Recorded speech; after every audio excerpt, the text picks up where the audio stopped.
হাতের আঙ্গুল ফুটানো নিয়ে ইসলাম কি বলেছে দেখেন, জানলে আপনি অবাক হয়ে যাবেন। আজকে বিজ্ঞান ইসলামের কাছে মাথা নত করতেছে। ইসলাম যা বলেছে 1450 বছর আগে, বর্তমান বিজ্ঞানরা তা গবেষণা করে বলছে হ্যাঁ ইসলামই সত্য বলেছে। নবীজি সাল্লাল্লাহু আলাইহি সাল্লাম প্রথমত নামাজের সময় আঙ্গুল ফুটাতে নিষেধ করেছেন, যে তোমরা মসজিদে গিয়ে বা নামাজের সময় আঙ্গুলটা ফুটাবে না। এবং রাসূল সাল্লাল্লাহু আলাইহি সাল্লাম বিভিন্ন সময় সাহাবীদেরকে নিষেধ করেছেন। এক সাহাবী বলেন যে রাসূল সাল্লাল্লাহু আলাইহি সাল্লাম মসজিদে প্রবেশ করলেন। প্রবেশ করার পর একজন সাহাবী হাতের আঙ্গুল ফুটাচ্ছেন। নবী সাল্লাল্লাহু আলাইহি ওয়াসাল্লাম বলেন, খবরদার, হাতের আঙ্গুল তোমরা মসজিদের মধ্যে ফুটাবে না, নামাজের সময় হাতের আঙ্গুল ফুটাবে না। নবী সাল্লাল্লাহু আলাইহি ওয়াসাল্লাম বলতেন, নামাজের সময় আঙ্গুল ফুটানো যাবে না এবং তোমরা এক আঙ্গুল আরেক আঙ্গুলের মধ্যে দিয়ে মসজিদে বসবে না, এটা কিন্তু নিষেধ। এইভাবে আপনি এক আঙ্গুল আরেক আঙ্গুলের মধ্যে দিয়ে রাখতে পারবেন না, জোড়া লাগাতে পারবেন না। নবীজি হাতের আঙ্গুলটা কিভাবে ব্যবহার করতে হয়, কিভাবে সতর্ক থাকতে হয়, এই বিষয়ে নবী সাল্লাল্লাহু আলাইহি ওয়াসাল্লাম আমাদেরকে বলেছেন। এবং আঙ্গুলের মধ্যে ইবাদত আছে। আপনি নামাজের মধ্যে যখন তাশাহুদ পাঠ করবেন, এই তাশাহুদ পাঠ করার সময় কিন্তু আপনাকে আঙ্গুলটা উঁচা করতে হবে।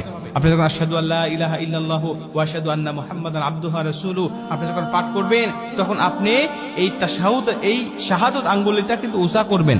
এই শাহাদাত আঙ্গুলটা উঁচা করে আপনি তখন কিন্তু ইশারা করবেন যে আল্লাহ পাক এক।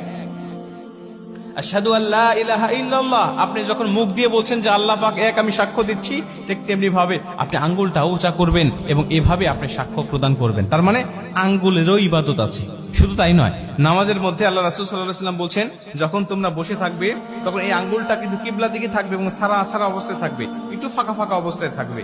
যখন তোমরা সেজদায় যাবে তখনও কিন্তু আঙ্গুলগুলো কিবলার দিকেই থাকবে এবং এটাকে তোমরা জোড়া লাগিয়ে ফেলবে, একেবারে একসাথে হাতের আঙ্গুলগুলো একটা আরেকটার সাথে লেগে থাকবে এই সেজদা যাওয়া অবস্থায়। কিন্তু বসা অবস্থায় এগুলো সারা অবস্থায় রেখে দিবে।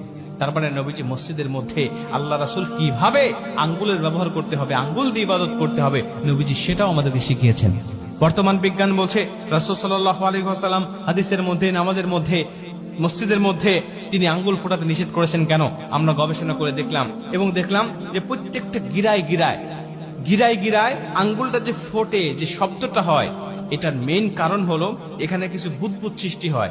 এটা যখন ফোটানো হয় তখন এটা ফেটে যাওয়ার কারণে এই শব্দটা হয়। যদি কোনো মানুষ রেগুলার আঙ্গুল ফোটায় বা কন্টিনিউ আঙ্গুল ফোটায়, তাহলে তার শরীরে বিভিন্ন সমস্যা হবে এবং মানুষ যে শক্তি দিয়ে এই আঙ্গুলটা ভাঁজ করে বা ধরে, এই শক্তিটা তার নষ্ট হয়ে যাবে যদি সে কন্টিনিউ আঙ্গুল ফোটাতে থাকে। হঠাৎ দু একবার করেছে বা মাঝে মাঝে করে, তাহলে তার তেমন কোনো সমস্যা হবে না। কিন্তু যদি কেউ রেগুলার এগুলো করে, তাহলে তার সমস্যা হবে। রাসূল সাল্লাল্লাহু আলাইহি ওয়াসাল্লাম এজন্য তিনি সবসময় নিষেধ করেন নাই, তিনি একটা সময় নিষেধ করেছেন, সেটা হলো মসজিদে গিয়ে বা নামাজের সময় তোমরা ফোটাবে না। কারণ এইটুকু সময় যদি তোমরা বিরত থাকতে পারো, তাহলে হয়তো তোমরা সেই সমস্যার সম্মুখীন হবে না। কিন্তু তোমরা